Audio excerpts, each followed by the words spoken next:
My name is Isharani Kolita and my topic is structure of atom. So let's start from the name of a scientist whose name is Dalton. In 1808 presented the structure of atom that was a turning point in the study of matter. Then he gave 5 or 6 postulates, but we will stick to one postulate only, and that is that he said that atoms are indivisible and indestructible particle. But this proved to be wrong because later the scientists discovered 2 subatomic particles, that is proton and electrons. So that means that atoms are divisible. So at the end of 19th century, most of the scientists were trying to reveal the structure of atom. At the time, one of the scientists named J.J. Thomson gave the idea of an atom. So according to him, the atom is like a watermelon. Just like in watermelon, the red part is present. He said that the red part is a positively charged proton particle, and the seeds that are embedded in the watermelon, he said that electrons are embedded in the atom just like the seeds. So he gave this model like this. This is positive and this is the negatively charged electrons are embedded inside the atom. So according to his model, the magnitude of charge of electrons and protons are equal. So he said that atom is an electrically neutral particle, neutral element. But this model was also discarded by many scientists. So next come a scientist named Rutherford who wanted to know how these electrons are distributed in the atom.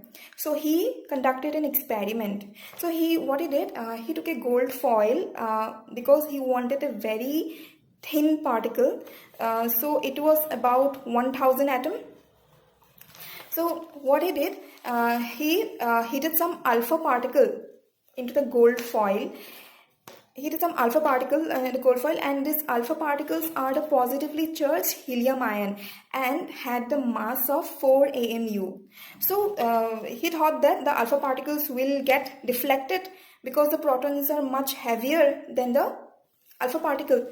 But what he observed that most of the alpha particle passed through the gold foil easily, and very few alpha particles got deflections, and very few particles, just 1 in 12,000 atoms, got a total 180 degree rebound.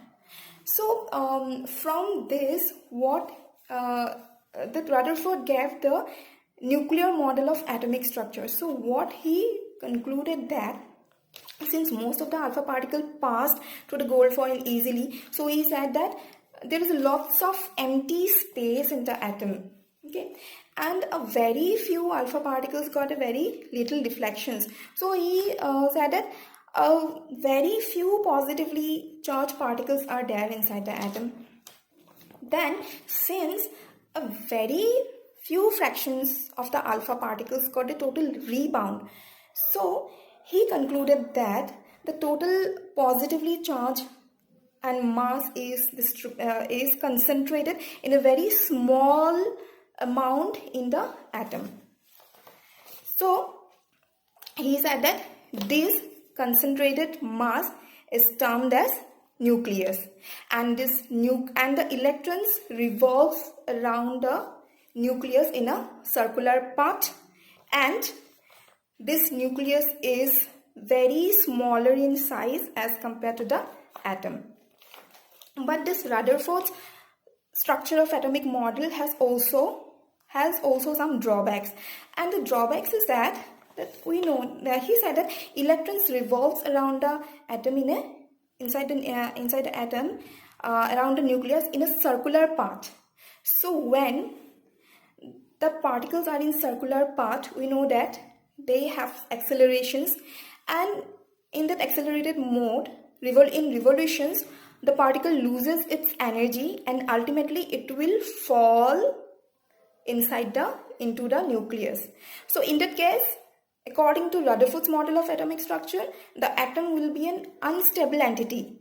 But we know that atom is very stable, because if atom would not have been stable, then we would not get this matter around us. Okay, So that atomic structure was also not accepted by many scientists.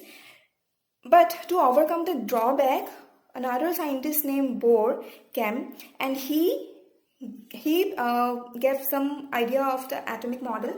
He said that there are some special orbits that are known as discrete orbits, in which only these electrons are allowed to revolve around the nucleus. And when these electrons revolve around this nucleus in this orbit, then they won't lose energy. So this is the model that Bohr gave, and these orbits are named in alphabetical manner. They were named just like this structure you can see. So this is nucleus, and these are orbit, and these orbits are known as energy level, and they are named as K, L, M, N. So this was about the structure of atom.